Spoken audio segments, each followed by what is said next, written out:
What is up, my Transformers family? Welcome back to George Reviews. I am the 80s Transformer fan, and today the 80s Transformer fan is very excited to be taking a look at Hasbro Transformers the movie 1986 Studio Series Leader Class Dinobot Sludge.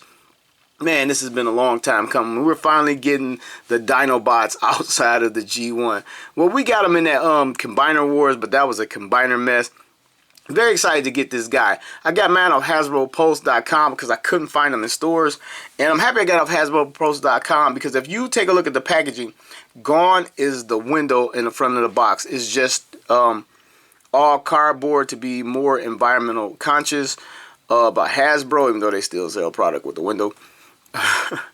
You can see awesome artwork of Sludge crashing through the Quintessence door, blasting Sharkticons. I don't know if we saw him like blasting Sharkticon. I think they were just giving him a big stomp in the movie. But the artwork looks great. The blast coming out of his mouth looks great.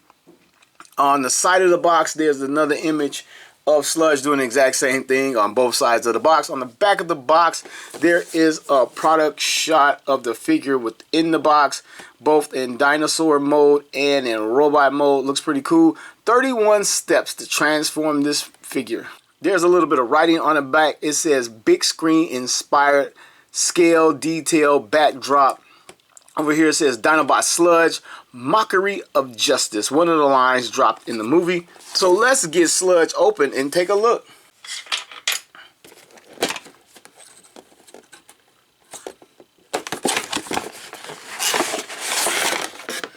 Bam, there he is. Let's check the inner box. Inner box has the backdrop. I believe this is the same backdrop from Slug. Inside the packaging is your warning label and your instruction booklet. And I've noticed since I just did Slag, he's pinned to cardboard. Man, he's tied down with all that mess. He's pinned to cardboard instead of the plastic bubble. And his weapons are in like a tissue paper right here. Or weapon, whatever he has. Right here in tissue paper, so much more environmental friendly, except for the trees they chopped down to make the cardboard box. Okay, so I was curious. I had to go check it out. And it is indeed the exact same insert from Slag. It's actually alright, let's get Sludge free. These things remind me of a wick to a firecracker. And now we got him. Very excited to see this guy. Okay, I don't know if I pulled this off taking it out or whether it was not attached and packaged separate so he could fit in there better. I think it was attached separate so it didn't so it can fit in the box better, but there's a little slot right there, and there we go. I think I did that right. Alright, let's get his weapon out of the tissue paper. Jeez. See, you got to be 8 years old and higher. Just get it out of the damn box. Here is his weapon. Let's get him up on his platform. Move him back. This might be the only way I can get it all in. Yeah, I'm pretty sure of it now. The dino head was not attached because it won't even fit on this little platform. So yeah, I did knock it off. I got all the packaging out of the way. Unlike Grimlock and Slug, he's not packaged with like a rider. He didn't get the little small action figure treatment, and I wonder why. Maybe because his plastic is more bulky. I'm sure they completely measured the amount of plastic to go into these figures for cost's sake, and maybe it was costed out, but kind of feels shortchanged after complaining about those little dudes. Like, then you get a figure that don't have it, and I'm kind of a little bummed out. So let's take a look. Let's take a look at his face first. Like, Slug was one of those Dinobots that never got a lot of screen time. Him and Snarl didn't get the most screen time. But take a look at his face. I'm guessing that it's cartoon accurate, movie accurate. I think we only saw him in robot mode once in the shuttle with Optimus Prime in the 86 movie. And I think flying around against Unicron where we really didn't get a close look. So I have to check the episodes of the cartoon to see how accurate this is. But he has silver on his forehead and looks like a lighter silver. In my camera lens, it looks like two different silver. With my naked eye, it looks like the same silver. Some metallic blue eyes. Cool little head. Not a lot of detail. Look like the molding could have been pressed a little bit harder where he has line work in his head. The Autobot symbol on his chest, outlined in silver or laid over silver. The space where the Diaclone driver used to go, right in the center of his chest. It doesn't do anything. His chest is all red molded plastic coming down to his black waist. He could use like some paint apps where the stickers like would go on his legs. His legs look very flat, very plain, all the way down to his feet. He has a little bit of gold that's supposed to make up his toes or feet or whatever, but he looks very plain and very, very boring compared to Grimlock and Slug. All right, let's turn him around to the side. And again, it's red plastic, gray plastic, and blackish plastic. It looks like they even have a fourth, like a different gray, unless this is paint. I think this is a plastic. No, it is paint. I see it around the edges. So he has three main plastics, and then paint. You spin them around, and again, it's just the gray, a little bit of silver on his wing / dinosaur shell. But yeah, kind of boring. Now, I'm not saying that he wasn't playing in the cartoon or the original G1 toy, but man, well, let's run down his articulation. Starting with his head, of course. His head 360s. It'll raise up because of the hinge, so he can look up. But down's not going anywhere. He's hitting the front of his chest. I don't know if this part opens. Hitting the front of his chest. Check out his arms. Get his arms up this far to the sides. Full 360. We have the shell back here. But without that shell, I'm pretty sure you might better get it out of the way. Let me see. We get a full 360 out of it, and it has the ability to open this wide. I don't even know what to call these hinges right here at the shoulder hinges to open up that wide. He has a bicep swivel. I didn't even see it. Well hidden bicep swivel, elbow bend, and that is an awesome elbow bend right there. Coming down to his hands, his fist 360, and dropping down to his waist. We get a full 360 out of that, and from the waist down, these guys are pretty damn good for transforming robots. Full split. All of these guys, Grimlock, Slug. Now Sludge can do it. Front to back this far. You can get a full 360 at his upper thigh. Rotate the leg back up and bend his knee. That is an excellent knee bend. He can stomp Sharkticons. You mother. Coming down to his foot, you can see the big old rocker in part of the transformation. Probably transforms just like Slug. Right there. I don't think there's no front to back. Well, this is probably transformation, but you can kind of get like a, I don't know, that's a toe bend. I don't know. That wouldn't look good walking with it. But that is it for his articulation. It is very good for a cartoon accurate transforming dinosaur. I mean, that's very good articulation.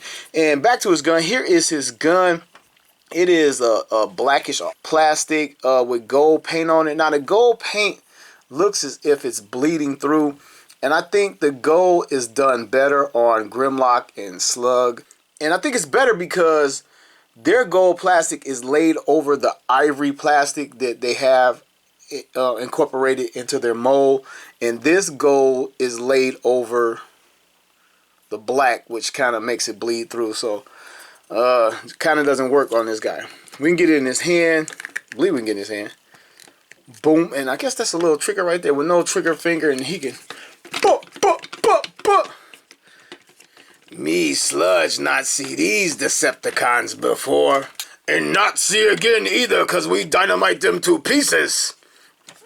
Anyway, I brought this guy in to show you the differences in the gold. And you can see, like, you can just see it just looks darker because this gold is over the white plastic, which makes it show up a lot better, and this kind of sucks. So it probably would help if they hit it with some primer, but they're not going to do that. And this guy, man, he just looks so drab and so plain. Let's scoot him back. Normally I wait to the end, but we've already brought Dinobots out, or one. Bring out Slag and Grimlock. Here we go. Here's the trio that we have so far. Oh, just love it. I mean, if you like Transformers and you don't like Dinobots, you should get them out of here. The cartoon was drawn lazily. A lot of things that were incorporated into the G1 toy they left out because they didn't want to draw it over and over again. But like on the original Grimlock, these were like stickers down here, and like they kind of splashed it with some paint. It's not as detailed, but they got the paint down here. We got the blue, the red, the green, and some black down here for the toe. Over here, this was a sticker, and they added it right here for the kneecaps, and that makes it look good. And over here is just all like from the waist down all the way down here is just very, very boring. And what they did put a paint app on the vintage toy, it's a factory applied sticker that has a lot of color and detail. So I'm gonna roll over to that. Here is my vintage Sludge, and I know what you're thinking. It looks it looks kind of drab too, but I never applied my vintage sticker sheet, so he would have a lot more stickers on him. And I'm going to go to the book. It's rare I bring out the book, but I need to show you a picture of Sludge from the book. He has a waist sticker right here that could have broken that up, and he has like a sticker. It's molded in detail on the 86 Studio series, and Repro Labels or Toy Hacks is probably salivating. Probably already have them out already. A sticker right there, and definitely I probably would pick up some stickers for this dude. And then he has some stickers on the front of his toes, the front of his feet. They could have broken this up easily.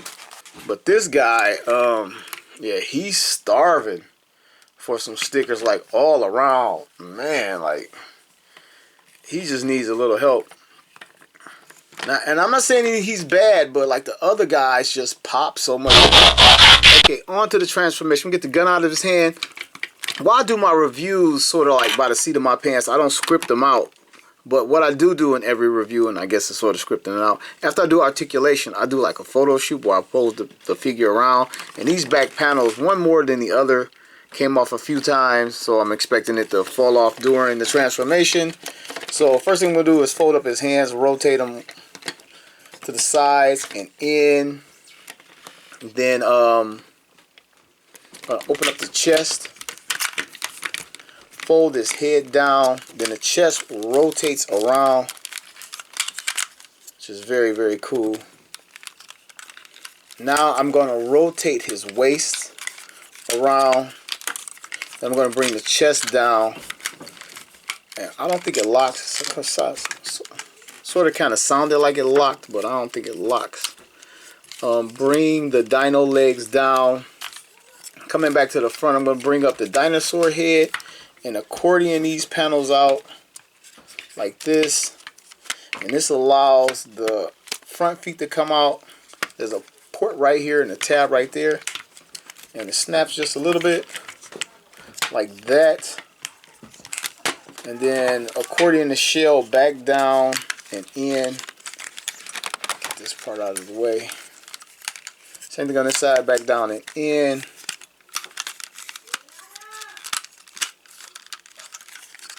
Alright, then we come to what used to be the feet, or still is the feet right now.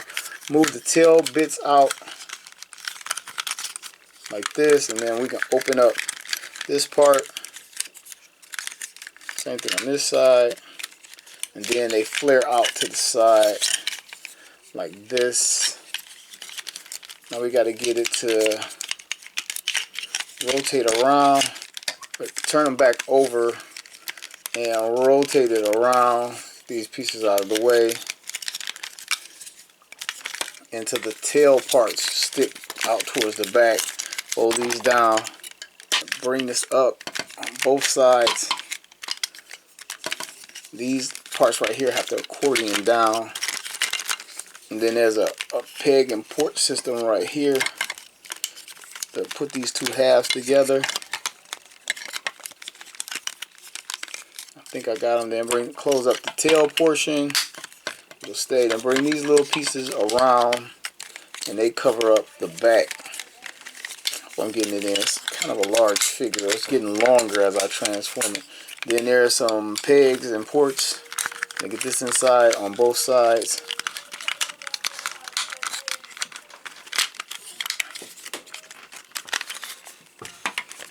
And this part right here, these little notches fit onto these notches and help keep this shell right here closed. Oops, sorry. It fits together and help keep this shell right here closed.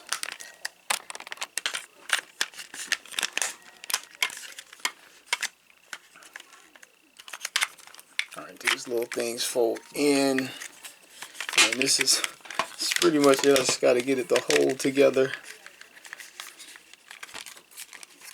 Snaps. And these hind legs rotate around, so the big toes face front. Come over here, rotate them around. Let's see if I can get this gap closed up. And here we have it. I think we have it. Get to cleave together a little bit more. Yeah, here we go. I don't know if I can get them to sit better, or the butt is supposed to be this high. I don't know. Alright, now this guy, he looks like, he's supposed to be a brontosaurus, but he looks like an allosaurus, I think it is, where the hind legs are significantly longer than the front. But there are 3 different species of brachiosaurus, and I don't look. Never mind. Let's not turn me into a paleontologist. But anyway, he looks kind of extra elongated towards the back, and his tail is kind of stubby for what these dinosaurs are. That's what had me thinking about different species of brachiosaurus, brontosaurus, whatever. Again, but he looks good. The body and the size is really, really good. But what's not really, really good are the lack of paint apps. But let's bring him closer, check out his detail. He has some circuitry going through the silver part where this is painted silver. You can see like the darker gray in a few places around this figure. And back here again, this little gray stripe that we saw on the legs.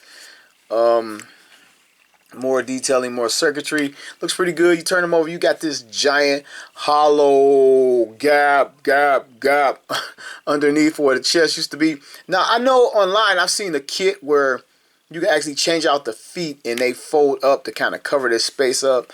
I don't think it bothers me. But what I do think sort of kind of bothers me is the red hanging out. You can just still see the chest and there's no cover for that. And I don't know if there's a third-party item for that or whatnot. But yeah, I talked about what's the detail and a little bit of paint. Let's take a look at his head. The head looks very cool. It's gold paint. The Autobot logo right here looks very good. His mouth opens and closes. You can see where you can add a blast effect right there as it shows you on the box and the artwork. Coming to the side, he has blue eyes, and it looks like he has a pupil or a slit right there. Or this is like a two-tone or something going on there. A little bit of detail. No matter how small it is, it looks like a little bit of detail. And that's kind of cool. It has a few rivets going through the head. But it looks good. And he's kind of a little hefty dude. One thing on mine, this leg wants to kick out. Like, if I push him down at one leg on mine, the mileage on these figures may vary. The front legs are very sturdy. They stay underneath. And articulation in this mode, the front legs go front and back, and that is it. They do not spread out like the back legs. In the front, the toes on these legs move front and back on the hinge. So that's kind of cool. And these back legs have the exact same articulation from robot mode. So that is that there. And nothing. The tail doesn't wag unless you do it like that. In the head, and you would think they would have this neck piece separated so it can swivel from side to side. And that kind of sucks because that would not have hindered anything just to add that. Then the neck joint right here is sort of tight. It's tighter than the joint that locks it into the back. So when you try to put the head down and you're not careful, you pull it apart like every time. So you got to kind of hold it to utilize this joint.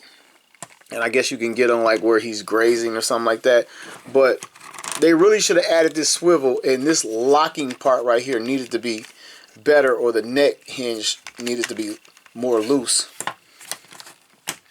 because they kind of don't function well together.